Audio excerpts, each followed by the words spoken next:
y para entonces el equinoccio había retrocedido al 21 de marzo, o sea, se fijó el 21 de marzo. Este concilio no introdujo ningún cambio práctico en el calendario civil. Muchos dirán, ya ven, no hubo cambio de calendario. Espérate, está hablando del calendario civil existente. Pero los religiosos de esa época, los que estaban en el concilio de Nicea, miren lo que dice, sino que se dedicó a reformar es una palabra para cambiar, adecuar, ajustar, para reformar el calendario eclesiástico. ¿Se dan cuenta de la evidencia de lo que había en el concilio de Nicea? Ellos no cambiaron el calendario civil, ellos cambiaron el calendario eclesiástico. ¿Y saben por qué? Porque era unisolar según el sistema judío. Hermanos, piensen lo que estamos leyendo. En el concilio de Nicea, ellos empezaron a cambiar el calendario eclesiástico, que por odio a los judíos reconocían que ese calendario era el unisolar, que era por observación y que la semana era conforme a la astronomía y que el Shabbat era astronómico. Habían surgido grandes disputas sobre el momento de la celebración de la Pascua. Ellos no querían nada judío y la semana les recordaba que eso era un origen netamente judaico. Y además, en ese entonces, la iglesia no era como era ahora, todos dominados bajo el Papa, estaba en formación. La iglesia no estaba plenamente establecida y muchos cristianos seguían siendo simplemente sectarios judíos. En otras palabras, el cristiano observaba el Shabbat conforme a la semana astronómica. ¿Quién lo dice? Los mismos judíos. Por lo tanto, acá viene el cambio. Se dictó una nueva regla. ¿Cuál sería esa regla? Que si bien mantenía la Pascua dependiente de la luna, impedía que coincidiera con la Pascua judía. En otras palabras, empezaron a hacer y a obligar que el judío adecúe su calendario a el calendario juliano. Y al adecuarlo con la nueva regla impuesta por la fuerza militar, cambiaron los tiempos y la ley. Bajo el patriarcado del rabino Judá III, el testimonio de los testigos con respecto a la aparición del novilunio de la luna nueva ya se recibía solamente como una formalidad, y la determinación del día dependía enteramente ya no de la observación, sino del cálculo. Esta innovación, esta modificación, parece haber sido vista con desaprobación por algunos miembros del Sanedrín, en particular del rabino José, quien escribió a las comunidades babilónica y Alejandría aconsejándoles que siguieran las costumbres de sus padres. En otras palabras, siempre tiene que aparecer un disidente para que el disidente haga un llamado a permanecer a las costumbres de sus padres, que en otras palabras era ir a la Escritura y solo la Escritura y nada más que la Escritura. ¿Cómo se llamó ese disidente? El rabino Judá III. Y ya había un traidor, que es el que está sobre la cabeza, generalmente es el líder de todo un grupo, en este caso el rey, el representante de la iglesia de aquel entonces, Gilel, fue que al final traiciona todo esto, ¿no? Nota, y aquí déjeme decirles algo, esto que yo he anotado es un aporte que lo hago desde el fondo de mi corazón, porque es algo que es una experiencia personal. Escribo, es aquí donde fueron pocos los que siguieron guardando el Shabbat por observación. Esta historia de estas pequeñas comunidades fieles al método de sus padres fue que preservó el santo séptimo día. Fue persistentemente destruida para sumergirla. Esta historia de esas fieles comunidades que guardaban el Shabbat conforme al corazón de Dios, conforme al Shabbat celestial del séptimo día de la semana celestial, Esta historia fue persistentemente destruida para sumergirla en el olvido y así creer en un solo relato donde no se sepa, que no se sepa jamás los cambios profundos en los tiempos y la ley. Pero hubo un pionero adventista que rescató esa otra historia que no la cuentan en ninguna universidad ni en el Vaticano se han encargado de ocultarla, y que cuando aparece para ser conocida, cuando fue el tiempo que se puso en tapete, cuando fue la fecha de la crucifixión, el clásico líder que destruyó el adventismo para ver ahora lo que es, el jesuita L.E. Fromm, fue el quien ordenó destruir las placas de este libro en la imprenta adventista. ¿Para qué? Para que las generaciones de los futuros pastores, que desde aquel entonces hasta ahora no la conocieran jamás, sino que solamente sean educados y formados en la única versión romanista que relata, ¿qué cosa? Que el sábado es el mismo día de reposo que los judíos recibieron desde Moisés.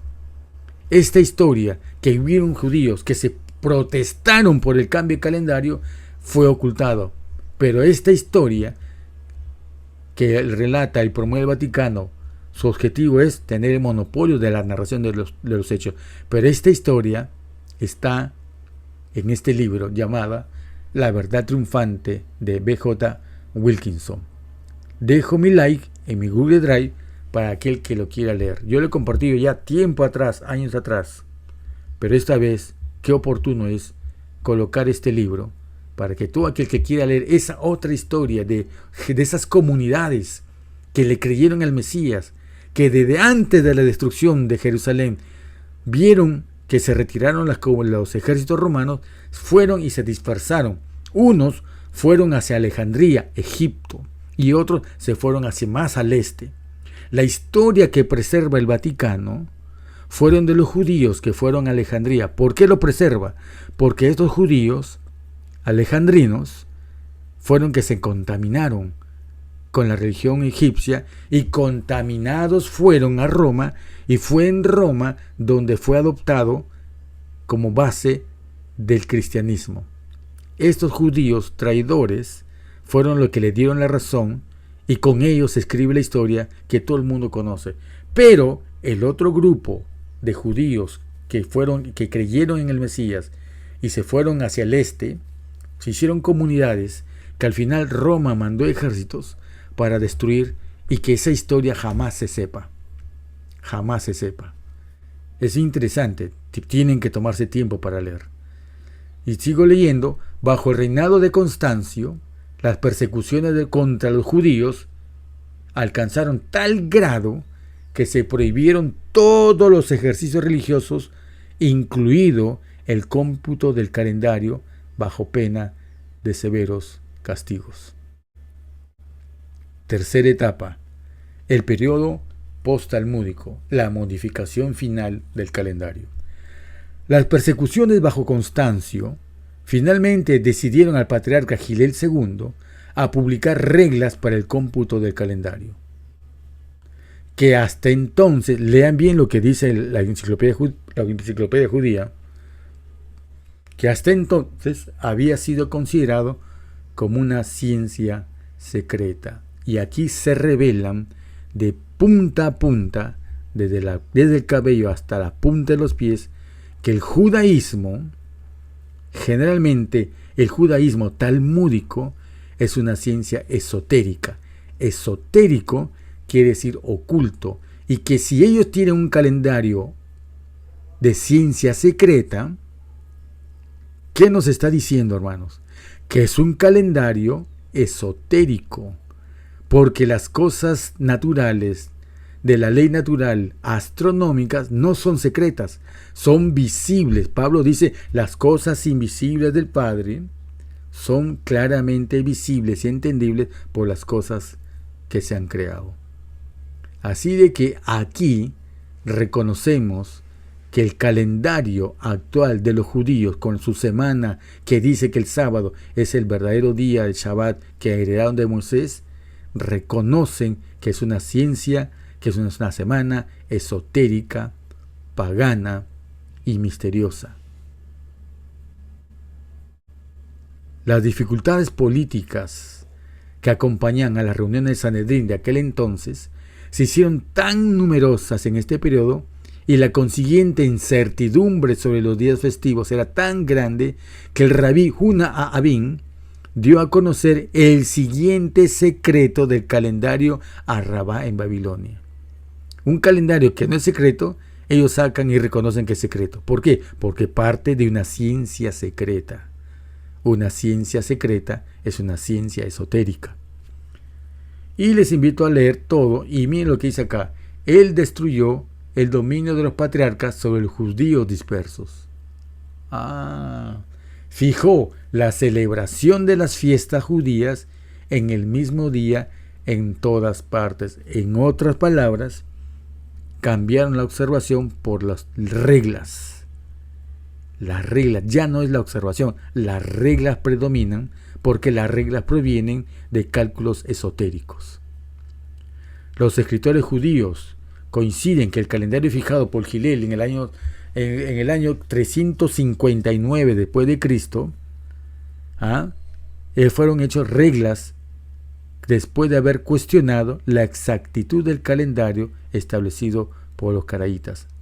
Ya varios escritores han afirmado que existe un pequeño error en el calendario judío, debido a las imprecisiones en la duración de los años lunares y solares en que se basa. Lean la página judía, preguntas sobre el judaísmo, lean la página de la Torá oficial de los judíos, torah.org, y lean también el libro que les invito a descargar acá desde este Google Drive. 3 links para el que quiera. Este es el libro que estoy compartiendo, el 4º tomo de la enciclopedia judaica, que está en inglés, y dice la página donde ubicar. Acá dice el calendario. ¿De acuerdo? El calendario hebreo era un calendario de base de cálculo y observación. La luna es extremadamente precisa y exacta. Incluso las anomalías debidas a su órbita elíptica son predecibles. Y acá les hago un paréntesis.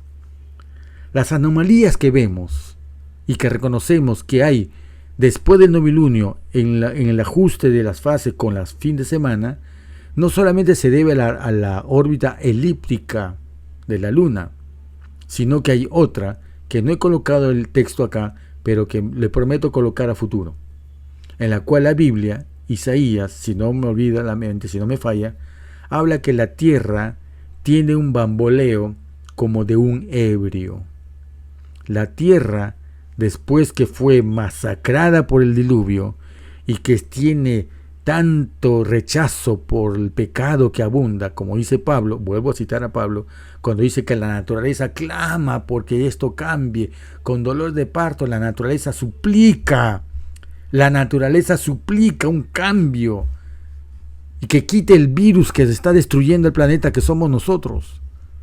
La tierra por el pecado tiene un movimiento como la de un ebrio. Ambas, cuando se juntan, tienen estas irregularidades, que a pesar de las irregularidades, siempre a comienzo de mes como a fin de mes, sí son exactas, demostrando que hay un poder superior que controla todo lo que a nosotros nos puede parecer irregular. Con conocimiento astronómico avanzado, en el cual los antiguos poseían, el calendario lunisolar es exacto y predecible, permitiendo cálculos pasados y futuros. La belleza de este método candelial, sin embargo, está en el hecho que, mire, es tan sencillo este método de observación que un pastor de monte, ignorante, como pueden decir muchos, un laico, hablando como diría los teólogos ahora, un simple ignorante laico. ¿Has leído tú todos los libros de Emanuel? ¿Has leído tú las versiones de la Biblia? ¿Sabes hebreo? ¿Sabes griego? ¿Sabes arameo? ¿Tienes algún título? Estos pastor lobo que ridiculizan, ¿sabe a quién ridiculizan? No al hombre. Ridiculizan que los métodos divinos son tontos, torpes e ineficaces. Por eso, el que un pastor de monte ignorante que esté encima de una noche clara sin conocimiento astronómico alguno, puede usarlo a través de la observación. Qué importantes. Y aquí yo permito decir algo. Me felicito de tener como amistad a personas a lo largo de este mundo que sirven de atalayas. Acá en Lima, el clima es particularmente siempre brumoso y no se puede ver los cielos. Son raros los días o las noches o amanecer que podamos ver nítidamente las evidencias astronómicas.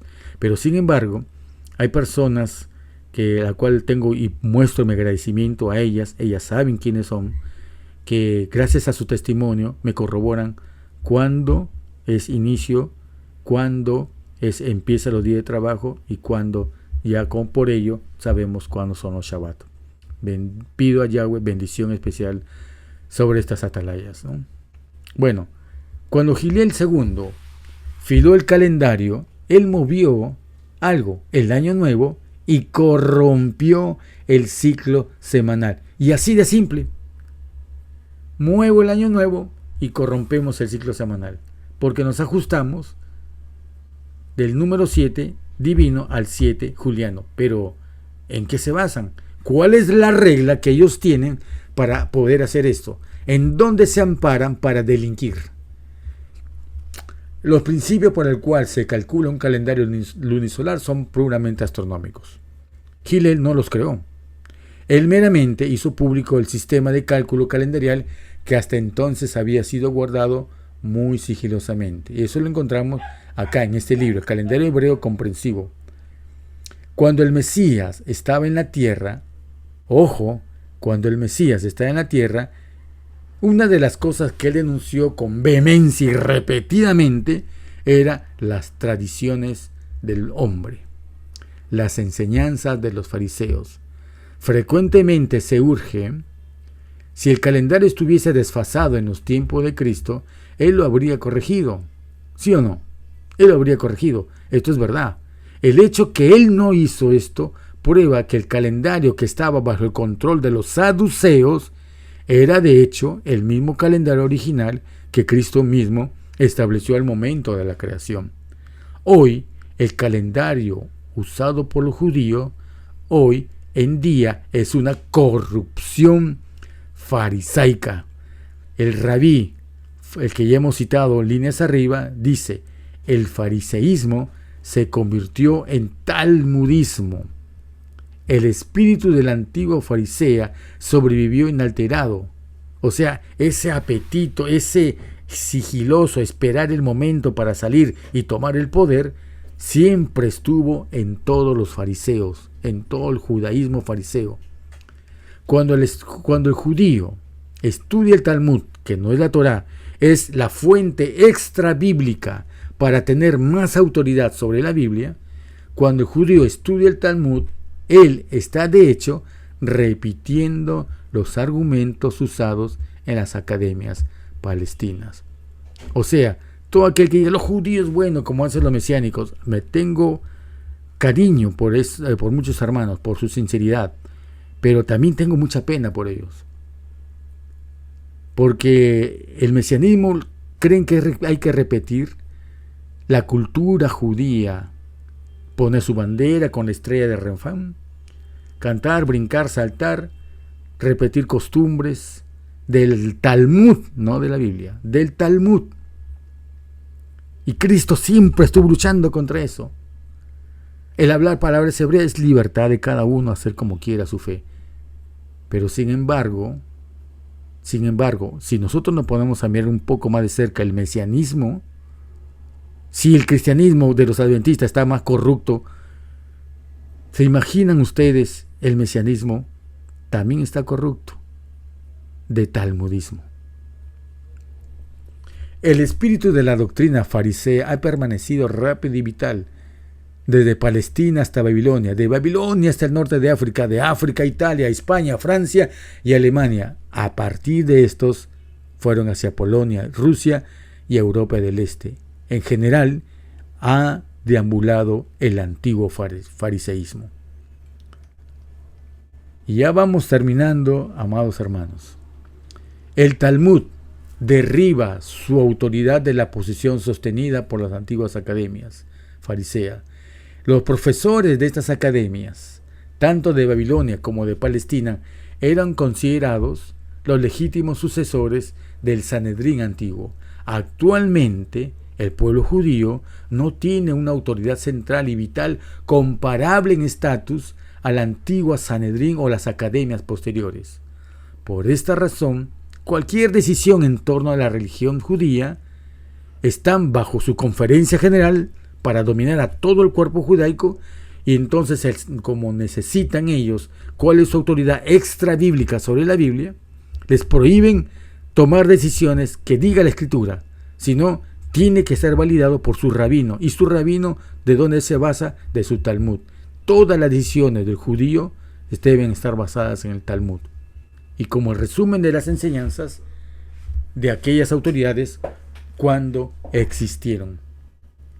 Las fuentes extrabíblicas traen un gran problema cuando tenemos la Torá viva delante de nosotros.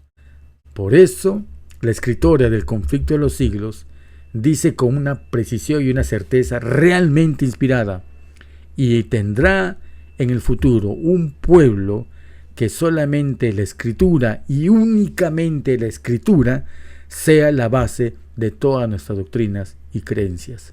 Bendito sea que haber puesto eso para poder zafarnos del Sanedrín moderno, de la conferencia general, de los fanáticos que solamente leen libros rojos y no se atreven a buscar en la Torá, en los libros de Moisés, la regeneración de la fe para entender tanto el Antiguo como el Nuevo Testamento. Si no nosotros aceptamos y nos aferramos al principio, sin principio nos llevan de la nariz a cualquier lado, a creer cualquier lado. Y la manera más evidente es que de la nariz han llevado a todo el cristianismo a creer que recién el cuarto día se creó el sol y la luna, y que el sábado es el séptimo día de la semana que ahora la suponen verdadera, y que eso es heredado del Edén. Ojo, no discutas. Si discutes eso, eres el hereje, eres el diablo, eres el que está tratando de traer la ley dominical y un montón de cosas más. Por eso hay que saber sobreponerse. Yahweh ha prometido dar una luz especial sobre todo aquel que vuelva a lo que dice Malaquías: acordaos de la ley de Moisés que fue dado en Horeb. Acordaos. No la Talmud, no otras fuentes extrabíblicas. Y miren lo que dice la justificación, porque ellos guardan el sábado y no el Shabbat. Esto lleva por título Justificación y consecuencia contra el Shabbat astronómico. Las tradiciones de los fariseos, preservadas en el Talmud, y desde las cuales Cristo buscó liberar a la gente, enseña que si uno no sabe cuándo el Shabbat ocurre, debe observar simplemente un día en 7. Esta es la regla que tiene el Talmud para justificar que se haya adecuado por Hillel el calendario astronómico por observación a un calendario por reglas adecuado a la semana juliana. Está aquí el link, búsquenlo, léalo. Entonces es fácil ver cómo tal tradición podría ser usado para justificar el cambio de calendario, sobre todo el cambio de semana. Debido a la extrema persecución que todos los que veneraban usando el calendario bíblico encaraba. Y esa misma persecución es el ejemplo de lo que es la verdad para lo que es la ley dominical.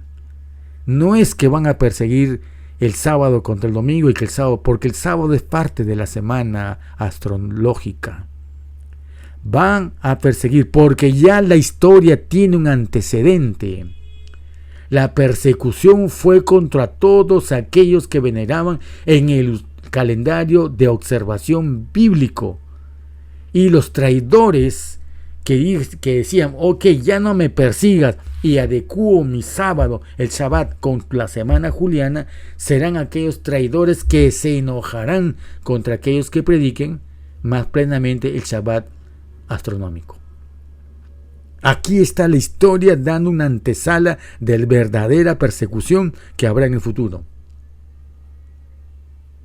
Usando, sigo leyendo, su autoridad como presidente de Sanedrín, Gilel II, ligó las fiestas anuales al equinoccio primavera. Después, él ajustó el Shabbat del séptimo día semanal astronómico al séptimo día juliano llamado sábado. Esto liberó a los judíos de la condenación de la ley. O sea, si ellos leían Éxodo 20 y que hablaba, decía, pero si nosotros hemos guardado un séptimo día, inmediatamente la carta bajo la manga que sacaron este liderazgo judío del Sanedrín, decía, pero existe una regla que cuando tengamos un problema de no saber cuándo es Shabbat, basta que encontremos un día en 7. Con ese solo argumento talmúdico justificaron, por lo tanto, ellos justificaron su uso de un calendario pagano. El verdadero calendario está en Génesis 1, 14 al 18. Es fácil de usar. Los días de la semana y los Shabbat de cada mes lunar caen siempre en las mismas fechas, cada mes, según sean los días de la duración del novilunio. Un novilunio de un día, entonces es mes de 29 días. Pero si es un novilunio de 2 días, son meses de 30 días. Los días de la semana en este calendario no flotan a través de las fechas mensuales, como sí lo hacen en el calendario moderno. Después de que Gilel II fijó el calendario para saber dentro de la estructura del calendario juliano y movió la observación del Shabbat del séptimo día de una semana lunar a un ciclo continuo juliano, las dificultades empezaron.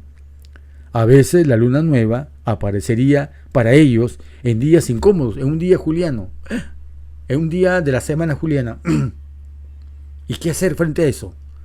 Así como el gato entierra sus excretas por debajo de algún lado, estos judíos que modificaron el calendario, cuando ven que la luna les está evidenciando su error, ellos inmediatamente esconden su estiércolero y ponen sus reglas. Lo cual eso, dice ella, causó que las fiestas anuales cayesen en días equivocados de la nueva semana. Como resultado, reglas para posponer fueron establecidas. Regla para posponer. Dígame, ¿a qué son de aquellos hermanos que cuando ven que ya el fenómeno astronómico está vigente y llegó, dicen, no, ni regla dice que tengo que esperar otro día para recién celebrar el novilunio? Así de que corren el día, corren la semana, corren el Shabbat, y pregunto, si corren un día, corren la semana, corren el Shabbat, ¿están sincronizados por observación correctamente o están totalmente equivocados? Si para ser salvos necesitamos llegar a 100, llegar a 99 no es estar casi salvo. Llegar a 99 y no a 100 significa totalmente perdidos. La regla que tienen muchos para observar hoy el Shabbat está manoseado por talmudismo. Nadie, y con esto concluyo, hermanos, nadie que desea venerar en el verdadero Shabbat del séptimo día debería mirar a los judíos para aprender cuándo ocurre esto. Ya lo hemos visto. Están los links, están los libros, descárguenlo, véanlo, investiguen. Pero ya tienen, aun cuando no tuviéramos esto, bienaventurados los que sin ver creyeron, bienaventurados los que ejercieron fe en las palabras que expusimos en los primeros 5 videos de la Escritura, y que en este sexto estamos dando lo que no podían muchos comprobar. ¿Cómo podemos decir que si los judíos son confiables o no con respecto al séptimo día? Y hoy hemos visto que ninguna regla judía es válida para observar los mandamientos de la Torá. Los judíos, los que dicen, todos los quienes veneran el sábado, porque se apoyan que los judíos observan el sábado, están siguiendo la corrupción del calendario del Creador, establecida esa corrupción por Giliel II, y por lo tanto están rompiendo los tiempos y la ley. Y termino con las palabras que dijo nuestro Mesías a todos los sabáticos: así habéis invalidado el mandamiento de Yahweh por vuestra tradición. Hipócritas. Bien profetizó de vosotros Isaías cuando dijo: este pueblo dice que me honra y que me da gloria, cuando teniendo la Torá, teniendo la lectura ante sus ojos, no honran conforme a la regla de la Escritura. Mas su corazón está lejos de mí, pues en vano a partir de ahora no tienen excusa para decir no lo sé. Bastaba nomás que yo hubiera dejado los 5 primeros videos para que sepan que el Shabbat es astronómico. Pero he dado un sexto en la cual estamos evidenciando, no de mi boca, sino de los mismos judíos, que esto ha sido cambiado. Pues ahora en vano me honran, enseñando como doctrinas mandamiento de hombres. Yo creo en el Mesías. ¿Y tú? ¿A quién crees? Yahweh nos bendiga.